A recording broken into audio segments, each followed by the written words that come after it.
Good afternoon and welcome to Let's Talk About It, All the Things. Hi, Whitney. Hi, Chris. How are you today? Tired. Tired? It's been a long day, but I'm good. Yeah? Yeah. It's really humid outside too, so I feel like that's a little draining. Yeah, it is. I walked in the office and I touched everything and it was just sticky. Right? And I was like, oh no. You know, it feels gross out. It does. So today I want to also put out there right in the very beginning, Whitney and I are taking July off. Yes. Woo. Yay! Yeah, but I'm more jealous because of you. I know. I mean, come on. It's going to be awesome. So for those of you out there, my husband and I are celebrating our 30th wedding anniversary this year. Yay. And we are traveling to Ireland for most of the month of July. So that's going to be so fun. It is going to be so fun. Okay. I'm so excited. They're going to have good weather, aren't they? Yeah. So Ireland is not as warm as here. So it'll be like upper 60s, low 70s, which is, I feel like, perfect weather. Yes. So really excited. Awesome. Yeah. So we will not have podcast episodes the month of July. We will be off. All of you should hopefully be outside and enjoying the summer weather as well. And the 4th of July. And the 4th of July coming up. So make sure you get out and celebrate. See a parade, some fireworks, whatever. Yeah. So cool stuff. But we'll be back in August. We already have 2 guests ready to go in August. Yep. So we're very excited about that. So August, we're just going to officially call it season 2. Okay. I'm good with that. Doesn't that sound fancy? Yeah. Like we have seasons, like we're really cool. Oh my God, we're wrapping up season 1? Yeah. Oh, this is crazy. This is it. Well, actually, I think it's like, episode 12, so that makes sense. Yeah. Perfect sense. Love it. So there you have it. So we're fancy like that. We have seasons now. So, all right. Are you ready to get started? Let's get to it. All right. So today, to help us celebrate Pride Month in June, we had Abigail come out to our podcast last episode and talk a little bit about Abigail's Pride. And she was amazing. If you haven't listened to it, please go back and listen. She was awesome. That was a shocker of a story. It was. It was great. Yeah. And so today, to kind of wrap up Pride Month on our podcast, I have invited a very, very dear friend of mine, Evan. Welcome, Evan. Say hi. Hi, guys. Thanks for having me. Thanks for coming in. So I met Evan. It seriously has been like probably almost 10 years ago? No, 6. Really? It feels like forever. Like I've known you forever. Last month was 6 years since I started to transition. No way. Okay. So it would be about 6 years. Wow. I feel like I've known you so much longer than that. So anyways, okay. Well, we're very excited to have Evan on our story. He is going to talk about his story. He is trans. He's going to talk about his transition and just all of the things and hopefully educate all of us on what that feels like, looks like, and just how we can do better in the world. Yeah. So, Evan, welcome. Thank you. Well, I'll start from when I was a little kid. So when I was really young, I told everyone I was a boy. I wore boys' clothes. I changed my name to a boy's name and told everyone that was my name and cut my hair super short. I had this awful bowl cut. It was ugly, but that was like the time. I say everybody had that cut, right? Yeah, everybody had it. All the boys had that cut. That was the only haircut my mom would let me have that was short. So I was like, I'll take it. So I saw myself as a boy. I told everyone I was a boy, but everyone said, you're not a boy. You can't be a boy. And then, so I just always like carried that on. They didn't pull the whole, like tomboy. Yeah. So then my mom would always be like, oh, you're a tomboy. I was a tomboy, and then like, you'll grow out of it. And I'm like, no. But nobody knew what trans was, or people may have known, but nobody told me and I didn't know what trans was. So I was like 18. And so my dad would always be like, well, yeah, you can wear boy clothes and this and that. And it was okay, even though it was like, kind of like, no, it's not like, okay. And then through school, it was like, the tomboy for my mom was like, yeah, it's okay. And then school was like, oh no, it's not okay to be a tomboy. I was like, always being bullied for being a tomboy, always being called like they would call me like a he, she. And like that just kind of continued on. And I was just like, oh, whatever. And, brush it off, but kind of was always there. And then as I got older through high school, I was like, well, kind of tired of being bullied. I need to try and like be a girl. And so then I grew my hair out. I absolutely hated it, but I just like pushed through and I was like, this is what I have to do to like get through high school. And then at the end of high school, I graduated early because I was supposed to go in the military. But like that didn't work out because I had a back surgery. So like it just didn't happen. And then right when so I finished school in February. And then like sometime in February, middle of February, I figured out like, I don't remember, like, think a friend or something said, do you think you're trans? Or like, are you trans? And I was like, what? And then, so I did all this, I like did so much research, like just jumped right in. And I watched all these YouTubers that were also trans men and like just did like all the research I could for like days and days. And I was like, oh, immediately, I was like, this is me. This is me. And I finally like felt, for the first time, finally felt like, oh, wow, I finally like figured this out. Because I never was like, as I gotten older, like when I was a little kid, I ran around in just shorts, no shirt. My cousins that were boys, like it was just like the three of us, the three boys. But like everybody was like, no, you can't be a boy. I was like, but I am. And then as I got older, I was very uncomfortable in my body. It didn't feel like my body. It felt like somebody else's body. Like how I envisioned myself was not what I saw in the mirror. And then so I just kind of kept pushing through. And then once I learned what trans was, I was like, oh, this is me. So then I like came out to the girl I was dating at the time. But before that, I came out like as a lesbian in beginning of high school because I was that was before I learned what trans was. Then I came out then. That was rough type, it's a very small town. People are kind of accepting to a degree, but also not accepting. And then once I figured out that I was trans, I was like, oh, this is me. So I come out again, and like that was coming out as gay is like it's difficult, but then coming out as trans, like it's like a whole nother world. Like people don't accept that to the same degree at all. So I come out again. It's very like not okay. Family is very unaccepting at the time. I did have an aunt at the time that was accepting, so like at least I had that. And like most of my friends that I came out to, they were not accepting. So at that time I had moved out of Monroe. I moved up to Pontiac and was going to school. It was like before I was starting school, the summer before I went to college. So I was going to go to OU, Oakland University, and I was still dating the same girl and we were living together. And so I started my transition then. And it was like perfect because I got to, like right after I figured it out, I got to leave Monroe to get out of that situation. Because like with how not open-minded people were, I don't think that I would have been able to transition there because there just would have been like just so much hate from everyone. So luckily I was able to get out of that situation to come up to Oakland County and then start my transition there. And then over time, at the beginning, my family was very unaccepting, but over time, they grew to be accepting, at least my mom's side. My dad's side is still not accepting at all, which is fine. Um, and so now we've developed into a great relationship with that side of my family, which is great. And then when I moved up here, through that whole time, like it was a hard time, and it would be a hard time for anybody to go through and not have that level of acceptance. But then I found my gym, CrossFit Ferocity, which I still go to, and they like became my family.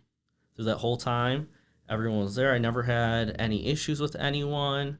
I was just starting my transition, so like everyone knew, and I never had an issue. It was like I had found my home, and they're still my home to this day. And I think that was one of the reasons that made my transition like doable because I had their support.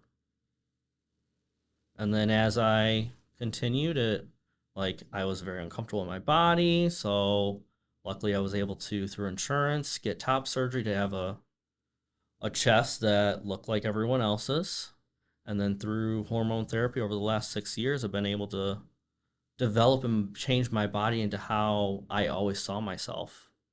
And I just think that everyone out there, that if you don't know a trans person, or you don't accept them because you just don't know, or you're just not open minded, because I mean, we've always existed. People think we haven't existed, but we've always existed. People just didn't know, and it's not seen by everyone, so you don't know it, so you don't accept it. But we're the same as anyone else. We just want to be able to be ourselves and be accepted by everyone, really, and live our normal everyday lives like everyone else does. Yeah. Yeah, I agree with that. It's like, why can't you just live your life and just go about your thing? Mm-hmm. I never understood why people wanted to, for a lesser or better term, dictate your own life. Yeah. We talked about this a little bit last episode with Abigail too. Like, you do you, boo. Yeah. Like, I don't understand why we think it's our business, how other people live theirs, because it's not our business. Right. But going back to, I mean, you aren't that old. So it's like, No. I mean, when you say like, you didn't really know what trans was and you're like 17, 18 years old. I mean, like, it's, I mean, that in itself kind of says something. It's like most people think, oh, you hear the word trans and then it gets in your head and then that starts something for them. And it's like, well, no, because some people don't even know what the term is or that's a thing, but they already feel it. They already know There's it. like now when I see these stories of like, oh, this kid that's like in elementary school saying I'm trans, and the parents are accepting it, and it's so beautiful to be able to see that, and they get to figure it out so young. And then there's these other people who are like, well, you don't know what you want, you're too young, this and that. Like, the there are some people that detransition, that they transition, then they decide no, and they want to go back, which is fine. That's how your story goes, and that's what you like. That's truly what you want. That's absolutely fine. But people think that's like what people would say that to me, like, oh, you're gonna regret this and that. This is not you, saying just all these awful things to me. But less than 1% of people actually do that. It's very, very, very, very rare. But if I would have known that term, because I grew up going to a Lutheran school, so like this was the norm of you're straight, you don't change genders, men and women are together, that's it. That was the norm, and anything else is not acceptable. So like it was just this very feeding, closed-minded type of schooling. But like if I would have been able to know what it was in kindergarten, I would have known. 100%. There's no way I wouldn't have known.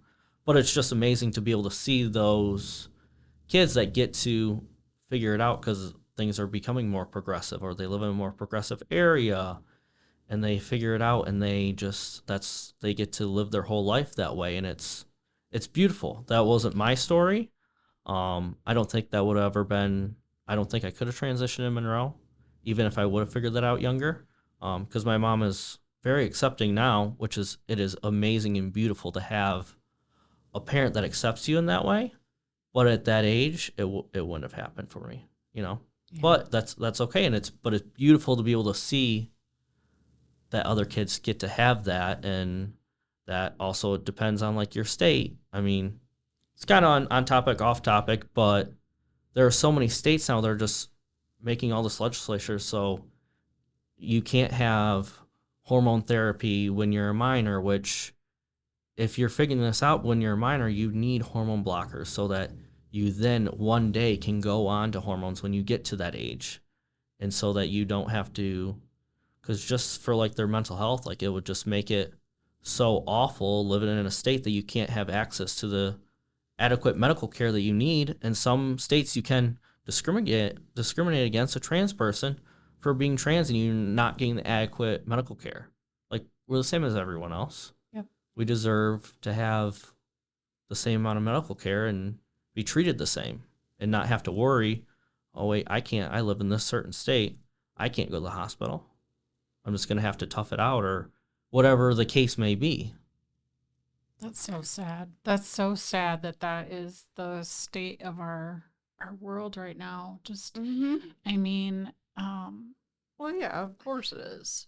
I mean, and I want to touch a little bit on being young and, if you realize that you're trans at, age 8 or whatever, a very young age. And yeah, there's states that are like, no, they're not mentally developed enough to be on hormone medicine and all that, whatever. I mean, do you really feel that, when you were that young, if you were put on hormones, that it would have changed anything? Like, do you think they would be at a point of saying, yeah, I know what I am and who I am? Like, with like every percentage of my body, I know that if I would have known the term and could have been on like hormone blockers as a teenager, like when your biological hormones are beginning to develop, that would have been 1,000% the right choice. And would it have saved me from some bullying? Probably not. I still would have gotten bullied as much as I did, which unfortunately, that's how it is. Like when you're a kid, like certain people get bullied because kids are assholes. Like it Yeah. it is like unfortunate, but but also, I mean, hopefully those now maybe in certain areas, I wish it was like this everywhere, but hopefully in more progressive areas there's people that are standing up for them, like in Abigail's situation. She had that teacher, which I bet that made all the difference in the world to have that outlet versus like there wasn't anyone standing up for me. It was like it was okay, it was an acceptable thing then, which it's the past, so it doesn't really matter anymore, even though that shouldn't happen. It shouldn't happen to anyone. But if I would have been able to get on hormone blockers, I feel like that would have made, I mean, I would have felt so much better. I wouldn't have had to have all those years to try and like figure it out and be like, why do I feel this way? But like, I don't know why because I didn't know what the word trans was. And I mean, I feel like any person that knows, like, you just know in your head. Like any kid that feels that way, I bet they just know it.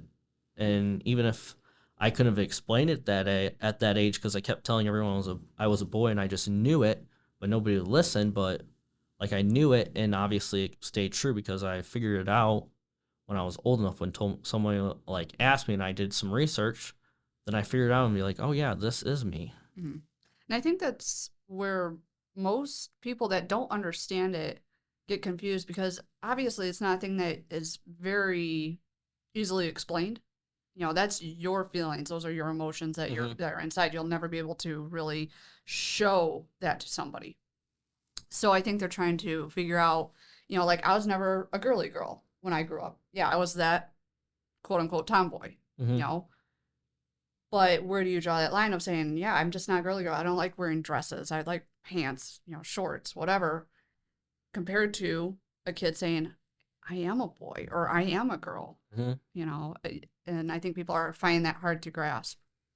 Yeah, because they don't like, as if you're a female or a male and you're comfortable as a female and male, that's awesome. But Mm-hmm. it's hard for people then to understand somebody who doesn't, who like Evan is, was female, now is male. Like it's hard, I think, for people to grasp that. Certainly. But then that's where it comes in where does it matter to Exactly. you? It's not your life. Right. That's the thing. Yeah. It's not your So life. I understand that you don't get it, but Why should you? like, yeah, I mean, I don't know. I mean, you're not It just living. comes down to being a decent human being, of like showing empathy. Like certain scenarios, like I can't know what someone else is going through, Mm-hmm. but I can empathize with them and be like, I bet that is awful what you're going through, but you can. It's the same thing for me and Mhm. all other people in the queer community. Like you can't know how we feel if you've never experienced it, but you can still accept us and be a decent human being and treat us how we deserve to be treated. Absolutely, 100%. Yeah, Agree. for sure. So when you were transitioning, I mean, like, I don't even know the question I want to ask, but like, I mean, how did that feel to you? I mean, obviously you finally are like, oh my gosh, like I'm definitely like, now I know I'm trans and I can do this. And so, once you start hormone therapy and stuff, like, I mean, what does that feel like to you? It was, I just felt like I was like free. It just felt so amazing. Like things were changing. I was getting more muscle. And obviously I was working out. Like I mean, I'm still doing CrossFit, but like Mhm. at that time I was working out a lot. Like there was a lot of times I was working out twice a day. I was there at least 5 to 6 days a week. Like I feel like when you go to the gym and you start hormones, makes a big difference versus if you don't, because your body is having more to be able to change. Like you're getting the testosterone in your body to change, to build more muscle in your body to change. Like if you're not doing these other things in combination with it, like you're still getting the results. It's just like not as great, you know? Gotcha. And then like you could see like the fat in my body was moving, and I never thought about that before, of how biological females and biological males, their fats like different, how they're proportioned to their body, like where they carry it. So like the fat had moved off my hips and was like more in my stomach, but I was losing weight too at the same time, so it didn't really matter. I was like losing the fat, but it was just all like moving, and I was getting more muscle in certain areas. And the structure of like my face, it used to be like more round, so like the structure of my face was changing. And then like I started to grow like little baby bits of facial hair, and I didn't get, some people are very lucky and they're like right away, like they get this full, huge beard. Like you've seen Cody's got a big, Yeah. huge, thick beard. Yep. And some people get that, like they hit a year, because it takes, I think it was like 6 months to really, for things like start to happen. So like it's not like instant, like it takes a while. And then, but like some people, they just get these big, beautiful, huge beards. Then I'm over here just trying to, first it was barely a mustache, then a little baby goatee, and it still has been 6 years, and I'm still just struggling along, you know. And it's just, it was like so freeing. And then I think it was maybe 2 years into hormones, then I got my top surgery. So then it was, my chest was flat, and then I really was like looking like everyone else. And it was just like, it was just so freeing to just be me. And I have these scars now, but I was just so proud because I was so free. It was just, I don't know how you could explain it. You're just like set free, and you get to be you. Wow. That's amazing. That's so cool. Yeah, so I met Evan at the CrossFit gym. Nice. So I also did CrossFit at CrossFit Ferocity for a gazillion years. And I, unlike Evan, who is still working out there, I have not been back in probably over a year now. Yeah, I'm chalking it up to getting old, and my body doesn't like it so much. That's my story, and I'm sticking to it. Not all of us can be Dave. Right, exactly. Not all of us can be Dave. But yeah, so it's kind of cool for me just to know you, like, and know you from the beginning to now. And this is like, Now, have you seen, I'm going to use this loosely, so I'm going to, a personality change in Evan? With, like, from that beginning to now, with, like, him being free? he's definitely more himself. Okay, there it If is. that makes put it- sense, yeah. right? Explain Like, it however you want, because I mean- I am curious to see if you seeing, like, not knowing me like way before to right when I started to now, to see like how if my personality has changed, or if it's like the same. yeah, I mean, I would say when I first met you, I think you were a little reserved, right? But that would make sense because you're coming into a new space with new people and you're just starting things. And, I think you were quiet and reserved, but it's probably that fear of being bullied and, do I trust these people? And, what does this look and feel like? Mm-hmm. And then as all of us were like, man, whatever. We love Evan. We don't care. And you came in, and I think you said it, like, we just pretty much all we embrace each other, as just human beings, as just people. And it still is very family. I mean, I'm friends with everyone that I worked out with there. And yeah, it's very family. And I think that it's just a cool place to go through a transition like you did Yeah, with I that was group of I people. was so lucky because I could have found a gym that wasn't like that. And I could have dealt with more. I don't want to say discrimination, but I guess kind of discrimination. Like my old gym that I went to in Monroe, I don't know if I could have transitioned there because everybody there was very Catholic. I'm not saying that they wouldn't have been accepting, but I didn't give the chance because I had so much. I was moving anyway, so it didn't really matter. But I had so many people in Monroe like not accepting me coming out. So I was like, well, I need to get out of here.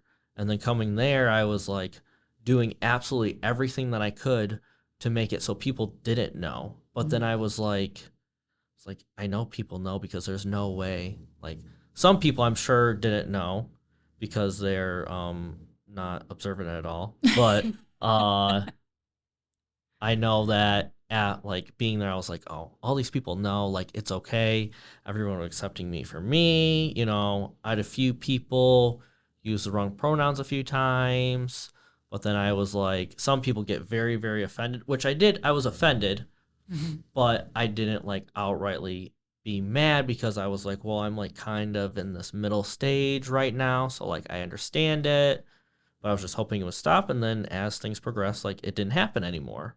But it was just like so amazing because at the gym, I could just be free and be me. And I was just like everyone else. And that was like my outlet versus like then when I would go to visit my family at the time, things were not good. So then it was like, okay, now I'm being thrown back in this box and I'm being misgendered and my name's not being used and things are not how I want it to be. And that was like one day. I'm like, I can make it through this one day. And then I would come back home. I would be at the gym and everything would be, you're Evan and you're just you. And it's normal and it was amazing and beautiful.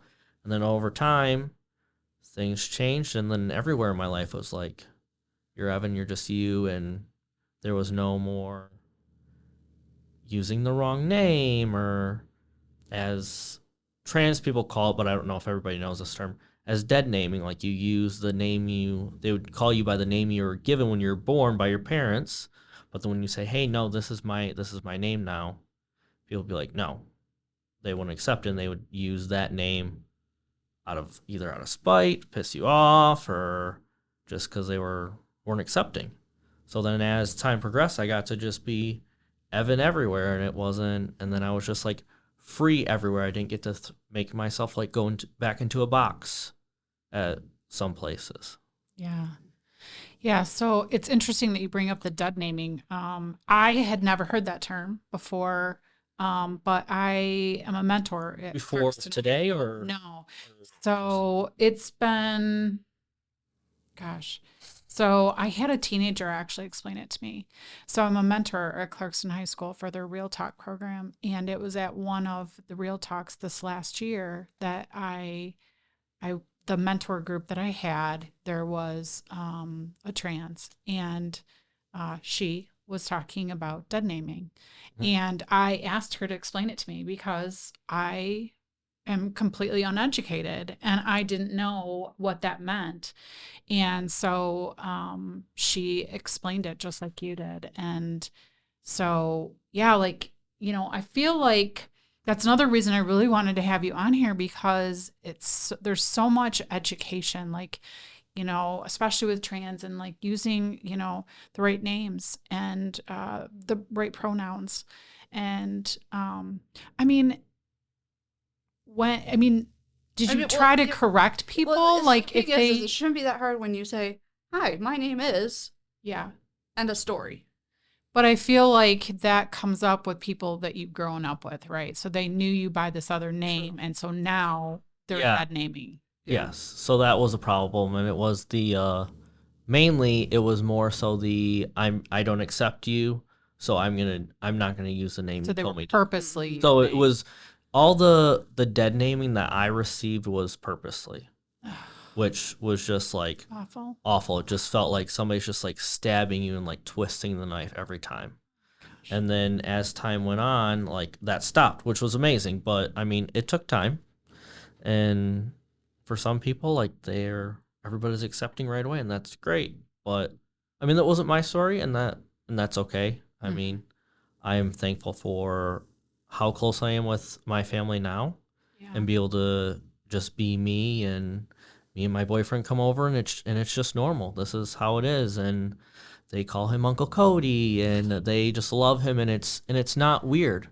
And like how people say, "Oh, kids don't understand this or that," and that's not. Kids understand it. Kids understand it way easier than adults. They're like, after when I first came out, they wouldn't let my nephews call me Evan, and that like it wasn't allowed for months and months. And then finally, as my mom started to come around, they like sat them down, said that my name was Evan, and then they from that point on they never didn't call me Evan or didn't use male pronouns. It was just like they're like, okay, cool, whatever, and nothing was ever weird, nothing was ever different. And then as soon as I brought Cody home, like 4 years ago, they're like, "Oh, this is your boyfriend?" And then from then, probably the next time we came over, maybe or within 2 months, they're like, "Hey, Uncle Cody," and then I'm like chopped liver, and then they're all about him, and I it's mean, just Cody it's just is so cool. it's just so normal, you know, and it's not like some adults that are not very accepting are like, oh, kids can't understand this. This is going to change the viewpoint of kids. And I just love when people are like, no, you're like brainwashing kids. Like, no, kids are going to decide whether they're straight, gay, lesbian, whatever they want to be. They're going to make the decision on their own because you couldn't influence me to be, I was around very religious straight people. There was a couple gay people in my life when I was a kid, and my whole childhood, I was like, just looked up to them like they're amazing and this and that. And the kids are gonna make their own decisions on who they are. You're not gonna be able to influence any kids. And I was watching this stand up last week, and this she was talking about her twin kids that were like in elementary school age, and the sister corrected the brother and said, "No, um, this is their name now, and their pronouns are they them." And he said, "Okay, so it's they them now." And she was like, "Yeah." And then the brother was like, "Okay, cool," and that was it. And then the comedian was like, "Yeah," and then that was it. There was nothing else, no complication. The kids just understood it, and that's their pronouns were they them, and that's it. Yeah, I feel like it's the adults that make it weird, Yeah. right? Like it's the adults that don't understand it. And I also feel like as adults, we don't like change. So we don't necessarily want to understand it, a Mhm. lot of Right. people, right? So you don't educate yourself and you don't talk to people like we're talking to you today to understand. But yeah, kids, that's the thing. It's like kids are just so like they they aren't born discriminating. Right. No, Right. They're They're taught. just people not make They're them that taught way. that. that. And that's I mean, even if you're taught that, when they grow up, they're still gonna make their own choice. Doesn't matter. yeah. But But yeah. So I know that there is just a lot of confusion out there too on use of pronouns. So like Mhm. when people say like when you use the example of the they them. So I don't even know again what kind of question I'm asking, but like how does the pronoun thing? So the they them is for someone that identifies as non-binary. Okay. I'm not an expert on the I guess gender queer everything about it. I studied LGBTQ studies as a minor in college, but I just am here to talk about my experience, and I know from a trans person's perspective. I don't know from someone that identifies as uh non-binary. My understanding is that they don't feel that they are male or female, regardless of what gender, biological gender they were born with. They don't feel, from my understanding, that they are male or female. That they're, I guess you could say, in between, Okay. and like they pick attributes from my understanding from both sides.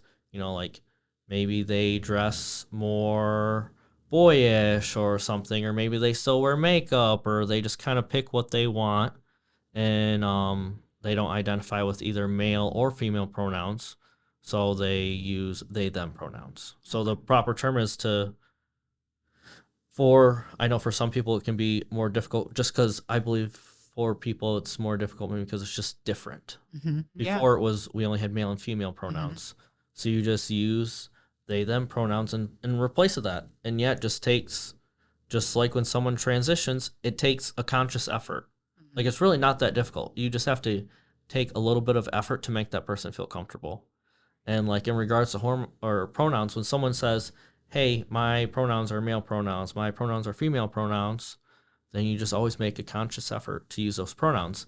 And like, yeah, people are gonna screw up because, say, it's your kid, you're using these pronouns their whole life, and then now they want you to use these pronouns, and maybe it's the beginning, and their body doesn't reflect those pronouns yet, but you just have to make a conscious effort to use them, because otherwise, like mentally, like it just takes a toll on you, because it's just like you're just, say you're 7 feet tall, and each time somebody uses the wrong pronouns, it's like taking an inch off, and you're just getting smaller and smaller and smaller, and it just is very hurtful for someone to not use the right pronouns. But if you say you screw up, like people had screwed up with me in the beginning, like, "Oh, I'm sorry," and then "I'll do better," or whatever, like that meant the world. Even though somebody screwed up, that absolutely meant the world, that they're like, "I'm sorry, I'm trying to be better." And then as time goes on, they don't screw up anymore. But that's somebody that didn't know it to begin with, right? No, like someone that knew them, or so if I had just met you Mhm. and I didn't know your pronouns, hypothetically say is they Yeah. them, and I said sir or he, not knowing anything of Yeah. that of your story, would you still be offended because I don't know it? And then you just correct me and I go, I'm sorry, I will use that now. I guess it depends on the person. I would have felt just uncomfortable. Sure. Not exactly offended, maybe a little offended. But how is somebody supposed to know if they never met you that you go by that certain But pronoun? I guess how I was meaning it was someone that you knew. Like, for Oh, example, at the gym, like I'd when I started there, I introduced my name as Evan. I think at that point it was just before I legally changed my name. It would have been like 3 or 4 months before I was able to like legally change my name. So I introduced myself as Evan. I didn't tell anyone my previous name. Nobody knew it. Nobody knew anything at that point. So it was everyone used male pronouns, and then there was once in a while a couple people would use female pronouns on accident, and like the people that said, "Oh, I'm sorry," it was just understood that they were male pronouns because that's what everyone else used, and that person had used male pronouns previously, but like they screwed up a couple times, and they're like, "Oh, I'm sorry, I didn't mean, I'll try better to correct myself." yeah. Like in that scenario, that's what I meant. That was meant a lot, versus if somebody used the, like if it was a stranger that I'd never met before, and like I saw them one time and they used the wrong pronouns, I personally, I wouldn't correct them. Um, I feel like I should, but I just wouldn't never correct them, because I just didn't want to kind of be in that situation to give them the opening to say something rude about me being trans, when it's like, okay, this is one encounter, they don't know me, I'm never going to see them again. Right. Whatever. Versus if it was someone that I knew, I'd be like, "Hey, listen, like one on one, say something to them," versus, letting it continue. Right. Yeah, that makes sense. Yeah, for sure. So, so college was better, I'm gonna assume. Oh yeah. College was fine, because I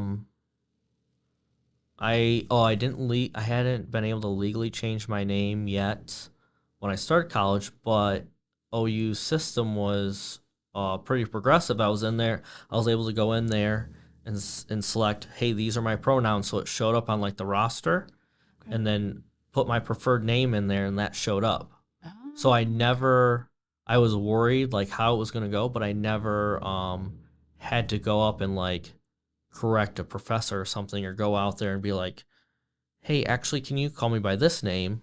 Because unfortunately, I feel like, I don't know this for sure, but I think you kind of have to do that in a lot of like settings if you're maybe still in high school or something. Hopefully now it's changed where you can online change it, but if your name isn't legally changed, like then you have to, which just sucks to be in that position because it's easier just to put it on there and then they see that versus now I have to go up there and have this uncomfortable, awkward conversation.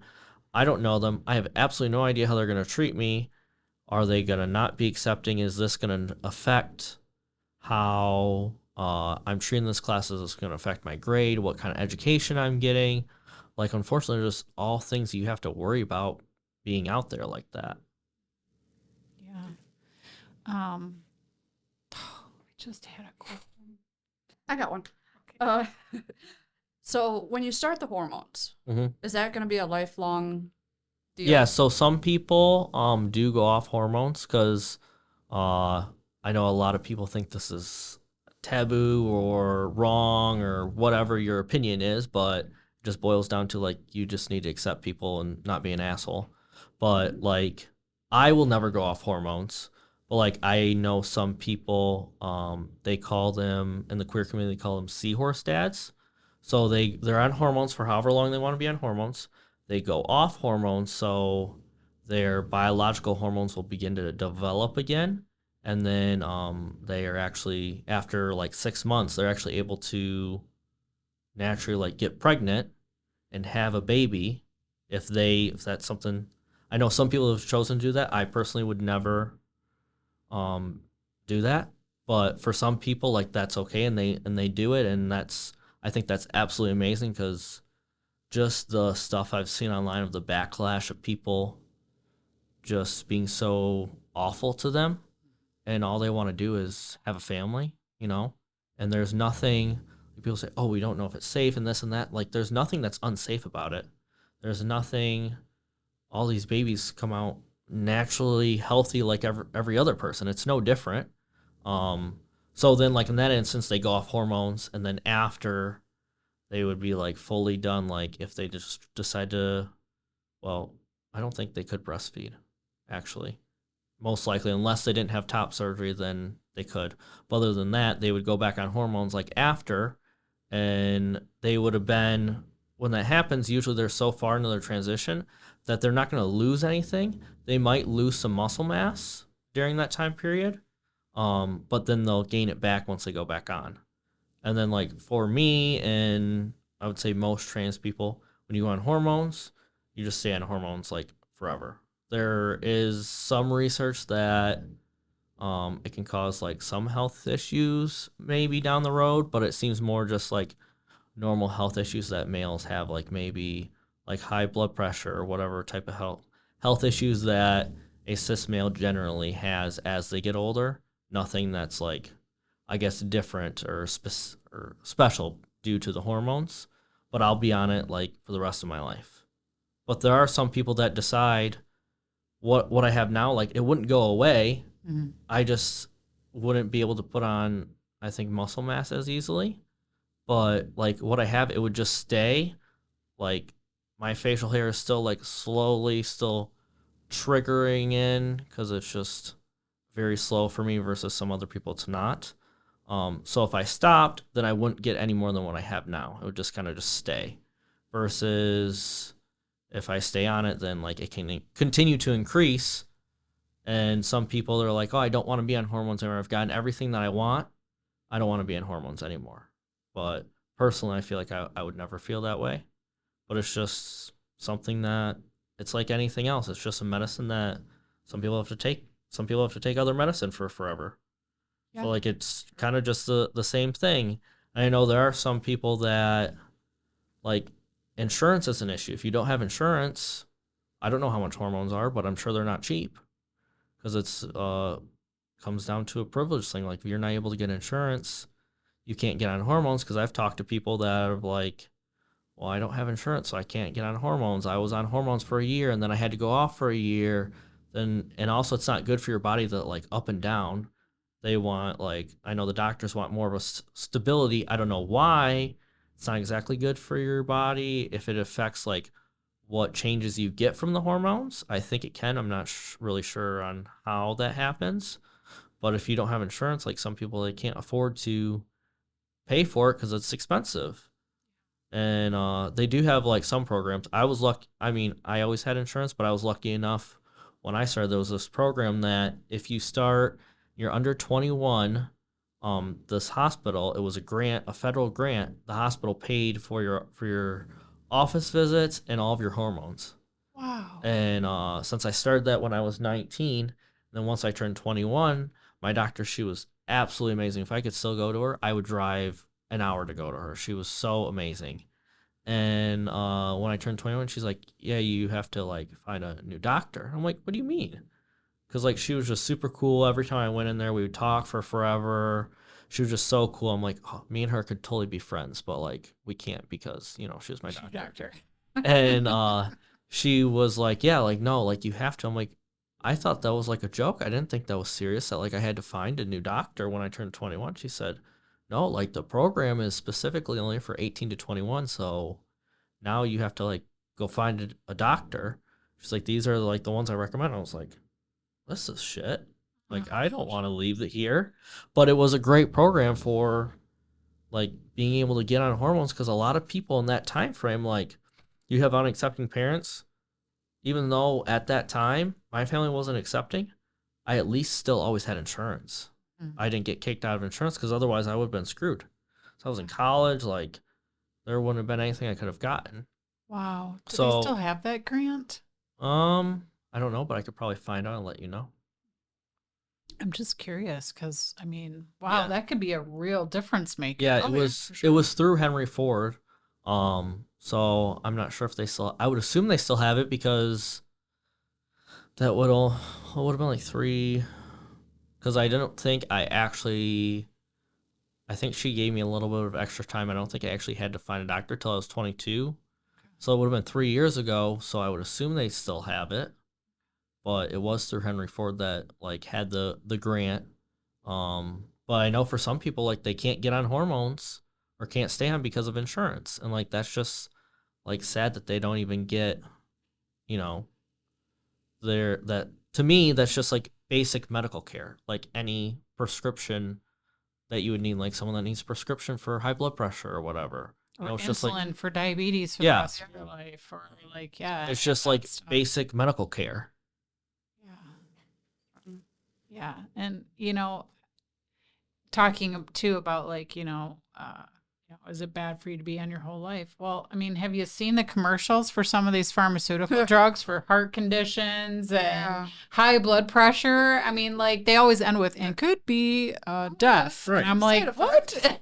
Yeah. And it's It's a decent drug. So I feel like, Difference. every drug out there known to man for whatever has some kind of side effect. Mhm. And you either just choose to, do it or don't do it. But, Right, exactly. And it's to me like that saying, "Oh, you could have these problems possibly Mhm. later on in life." Okay, whatever. It's completely worth it for me. Yeah. And if they're saying that it's something bad for your body, I mean, everyone. I do it myself.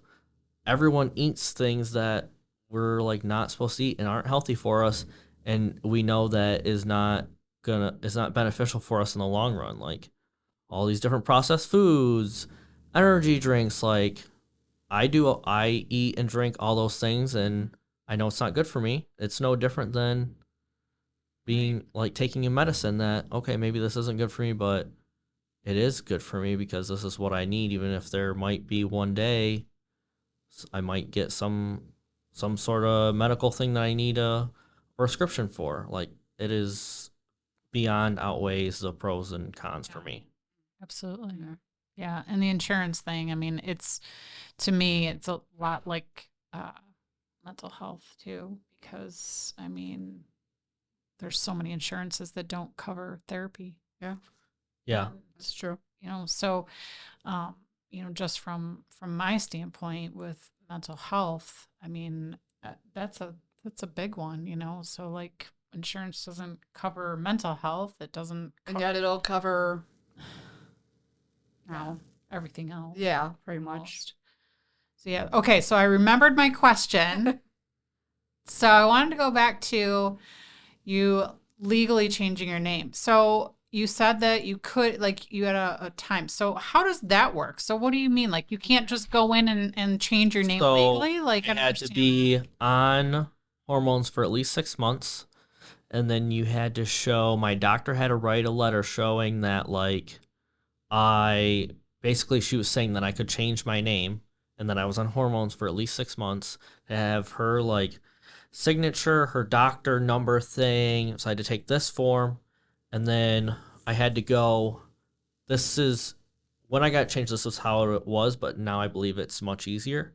So I had to go to the passport, or either had to go to the passport agency or to the court first. I can't remember which one. But the court, I had to take this form in there with the letter saying, yes, this is what I want to change my name to. Picked out a new, went through, like, it was really cool because I got to go through all these different names. Like, oh, I really want this one. I really want this one. But I'm like, it doesn't really fit. Like, I remember I loved Dukes of Hazzard growing up. Me too. So I wanted to change my name to Bo, but I was like, this sounds like a dog name and not really realistic, but like this is what I really want to do. Then there was a couple other ones, but they were like just like out there. But I still think it would have been cool to do. But then when I came across Evan, I'm like, that I feel like that one just fits. And one of my friends at the time was like, well, just try it out. And I'm like, I don't want to just try it out. I can't just keep hopping around. I need to just pick one and be done.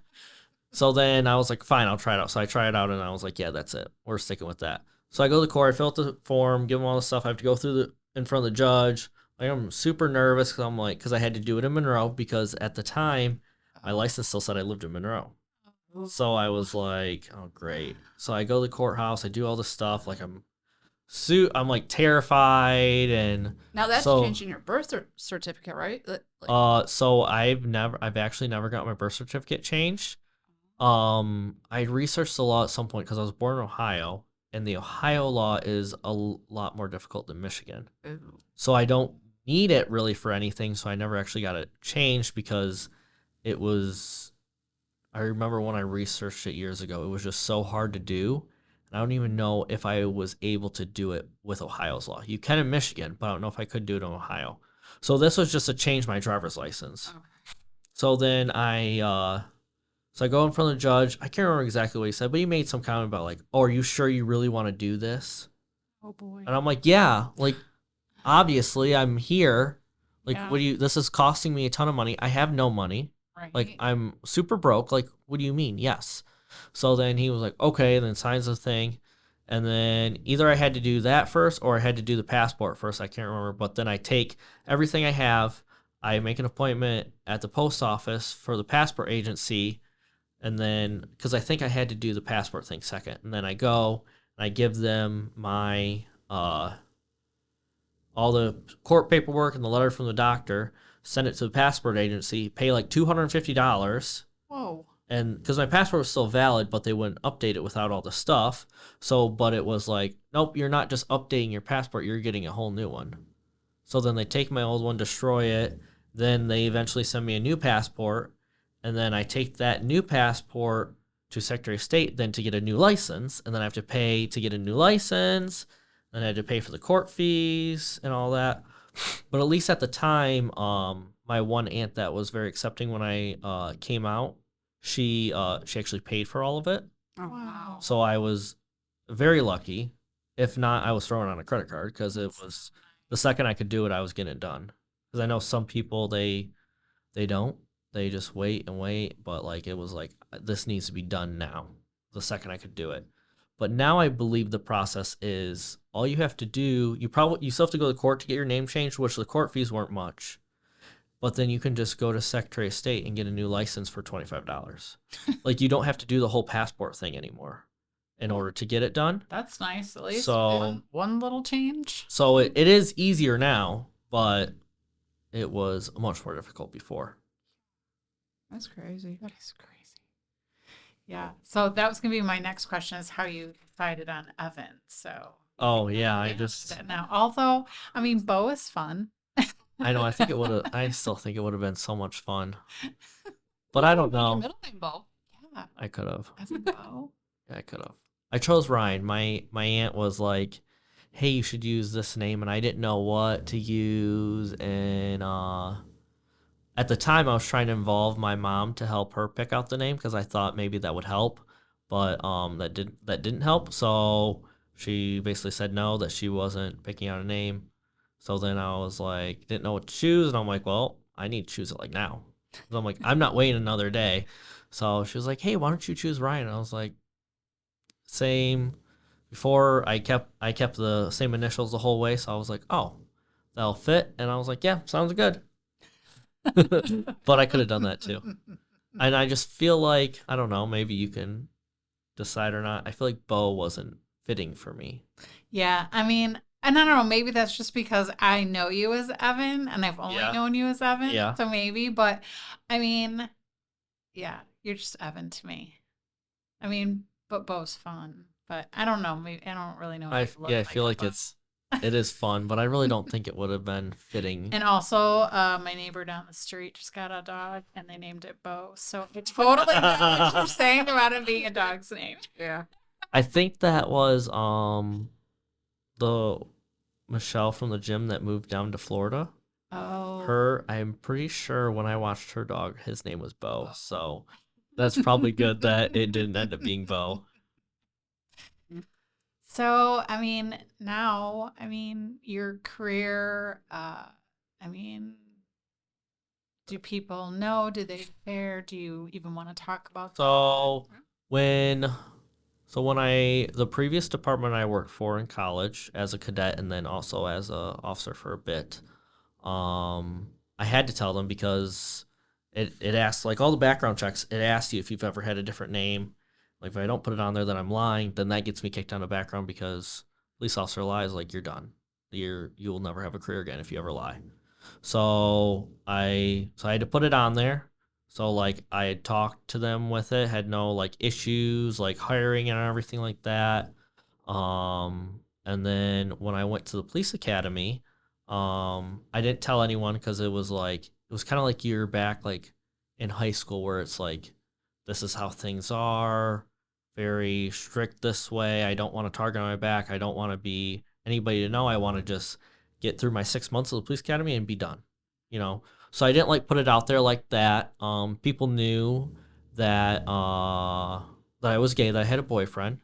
And then someone somehow found out. So I used to have like I guess more pictures so people could know, like maybe on social media. So I think someone found me on social media and then found out that I was trans, and because there must have been like an old picture floating around because I deleted all like things before I transitioned, and they basically outed me to the whole like academy class, like everybody knew, and somebody told me like, "Hey, this person outed you," and from what I never like confronted them because I just wanted to get done and get out of there. But from what I was told, they were also queer. They were gay, so that also like pissed me off. I'm like, really? Like we're like, Yeah. why would you do that? Yeah. Type thing. Knowing in that situation, like, is potentially like, I didn't think about this in college. I think I was too naive to think about it, but it's potentially like a safety concern for me, Right. Yeah. So like I knew people were talking about me, but I really didn't care. I'm like, whatever, not my problem. Like some friends gave me like, hey, people are talking, they found out this and that, and I was like, yeah, it's true. And my small group that I was with was like super accepting, no issues with them. They were amazing. So I was glad that I had like a small group of people that I fit in with. And then like there was one dude while we were doing our driving school for like the week. It was like a 4 or 5 day driving school type thing. And while I was driving, he like yelled fag. So I didn't hear him, but then he said it to my friend that was a lesbian, and they were like friends, and she's like no, that's not cool. So then I guess like behind my backs they made like multiple, him and like other people made multiple more comments, and they would just be like, oh, that's gay. Like that's an unacceptable thing to say. Like I just feel like everybody knows like that's not an acceptable thing to say anymore. So they just like make comments. So I would just like kind of like let it go. She like had a conversation with them because she was like friends with them, but I wasn't friends with them at all because I was like, I'm not gonna be friends with them. Absolutely not. And so then that didn't resolve it. Like they kept just making like I would hear comments and stuff. Nothing like coming up to me and being like super hateful, but like I could hear comments, people talking. I'm like, no, like that's not cool. So then we took a chance and we went and talked to the director because I had no idea if I thought it was going to be okay, but I wasn't sure. So we went and talked to the director, and he was 1,000% so supportive and amazing, which was great that it went like that. And he was like, "What do you want to do? Do you want to kick him out?" Like, because he was like, "This is enough to kick him out, and like they'll never be a police officer." And I'm like, "Well, I want to educate people even though I feel like there's no excuse for acting like that now. Like it's not 20, 30 years ago. Like Right. I feel like now there's absolutely no excuse for acting like that, but still I feel like he should be educated.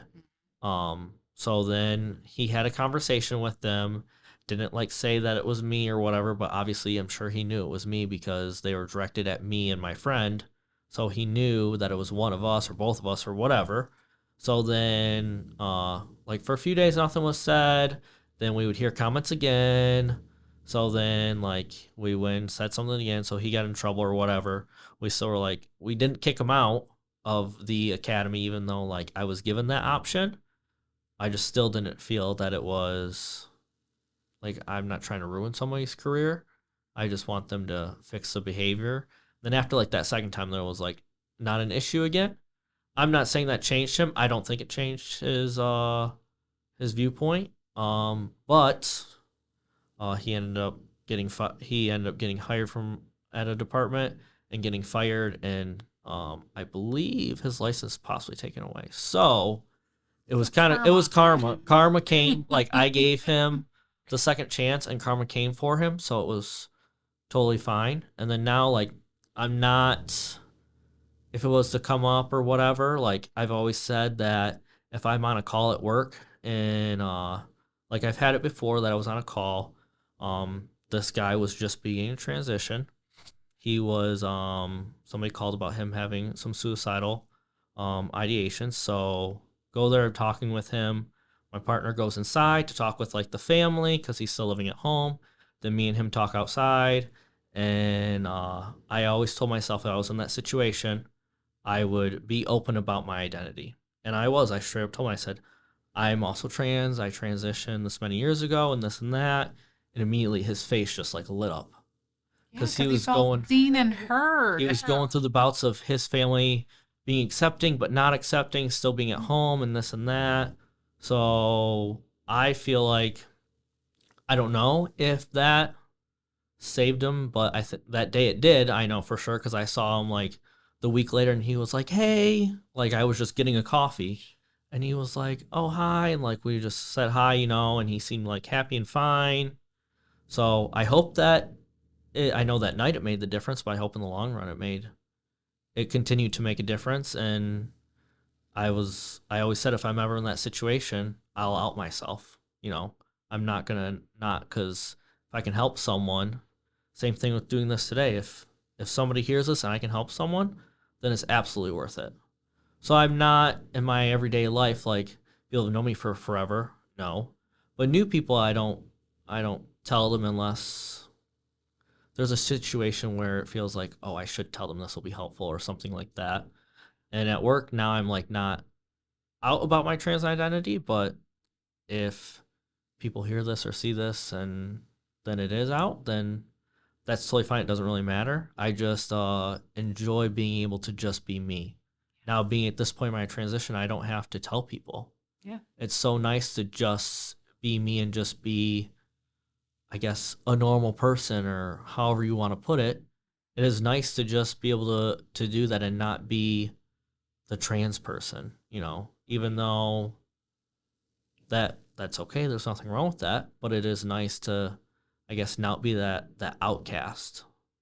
Right. Because I'm sure there's a lot of people out there that are very open about it, and or can yell it off the rooftops. Yeah, I'm transgender. And then there's people, much like yourself. You got through your transition, and you just want to live your life, and don't have to say, yeah, by the way, I'm transgender. Yeah. Whatever. Like Honestly, like what? and touch why on does that it for a matter? second, What's like, it gonna change if you told somebody right now? Oh, by the way, I've been lying to you this whole time. I've been transgender. Like, but what's it gonna change? It shouldn't change anything about their No. perspective to you. Like I don't say, "Hi, I'm Chris. I'm heterosexual." Exactly. Like I'm sorry, I just don't feel like Yeah, I don't feel like that I need to be putting a label on it. And it's just the same as, like, I don't feel like when I'm at work, I don't need to be like, oh, hey, by the way, I have a boyfriend. Like, no, if when it comes up in conversation, I'll be like, yeah, my boyfriend Cody and I, or this or that, or Cody or whatever. And then they'll be like, oh, okay, and figure it out. Like, I feel, even though, because I just felt, I mean, I feel like I came out so many times. Like when I met Cody, and at that point I was figuring out, I guess there's one piece of sexuality I want to touch on too.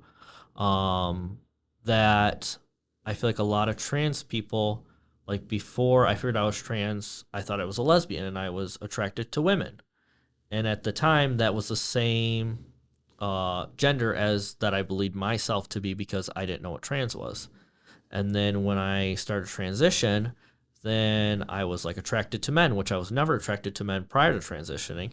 So I think that a lot of people, their sexuality when they transition, it stays the same, but then your gender, it's very confusing to some people because I've tried to explain it. And like some people are just like, I don't understand. It's very like you're the person you're attracted to changes, but then your sexuality is the same because your gender's changing.